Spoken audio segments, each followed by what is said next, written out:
Good morning again. Welcome to story time. I thought this would be a really great day to wear my wedding dress because we're reading the chapter of Ramona the Pest that was called Ramona's Engagement Ring. So we are going to find out who Ramona wants to marry at the end of this chapter. So we left off with Ramona finding herself being lifted right out of her beautiful new boots. "My boots," she wailed. "You're leaving my boots." Henry slipped, slid, and in spite of Ramona's weight, regained his balance. "You keep quiet," he ordered. I'm getting you out of here, aren't I? Do you want us both to land in the mud?" Ramona hung on and said no more. Henry lurched and skidded. The word lurch means to stagger or to make an abrupt movement. So if Henry lurched, is he gliding nicely or is he moving really unsteadily, do you think? He's moving very unsteadily. If he's lurching forward, he's having trouble walking. What do you think is making him have trouble? Maybe the mud he's slipping in and maybe just holding Ramona. It's hard. So he lurched forward and skidded through the mud to the sidewalk where he set his burden down in front of Miss Benny. Burden is a heavy load. So if you're carrying a big shopping bag filled with groceries, that can be a burden. Or if you're carrying a big pile of wood, that can be a burden. But in this case, Henry was carrying Ramona. And if you can zoom in a little, let's see the picture. That is what Henry looked like carrying Ramona. And that was his burden. "Yay!" yelled some big boys who had opened a window. "Yay, Henry!" Henry scowled in their direction. "Show me your scowl."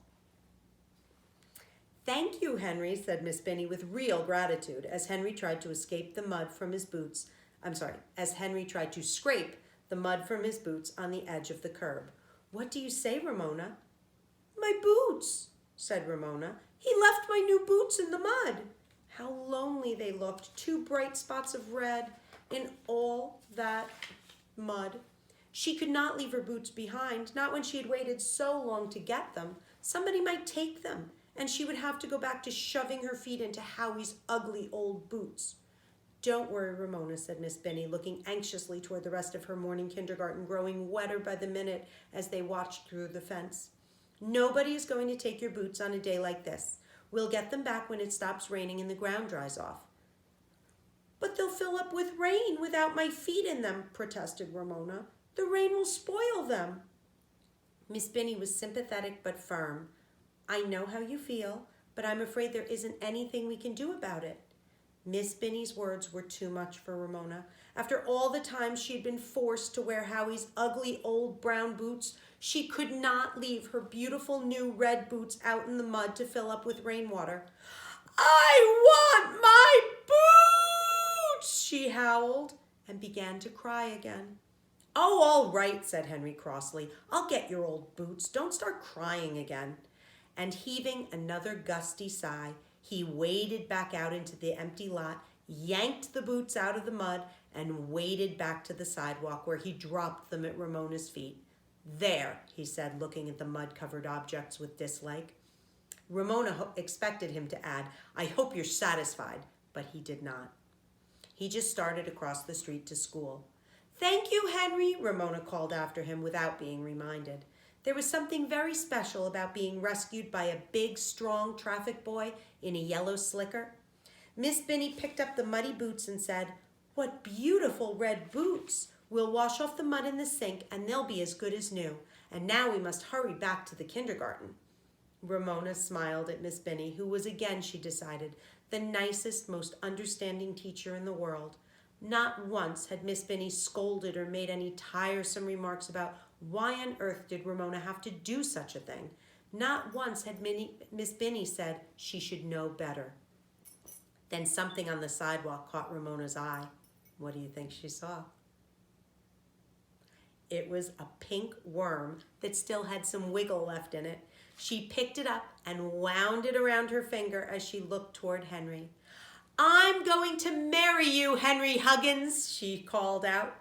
Even though traffic boys were supposed to stand up straight, Henry seemed to hunch down inside his raincoat as if he were trying to disappear. "I've got an engagement ring and I'm going to marry you," yelled Ramona after Henry as the morning kindergarten laughed and cheered. "Yay, Henry!" yelled the big boys before their teacher shut the window.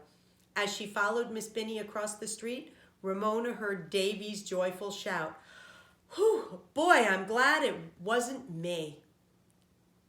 That's the end. By the way, at morning meeting, I forgot to ask. I have a big math question for you. I got married in the year 1994. That's why this dress looks like this. It is now the year 2020. How many years has Mrs. Laurent been married? That's your big math question of the day. If you can count on and figure out how long Mrs. Laurent has been married, you can either email me or message me or put it in our stream. I would love to hear you solve that math problem. Have a great day.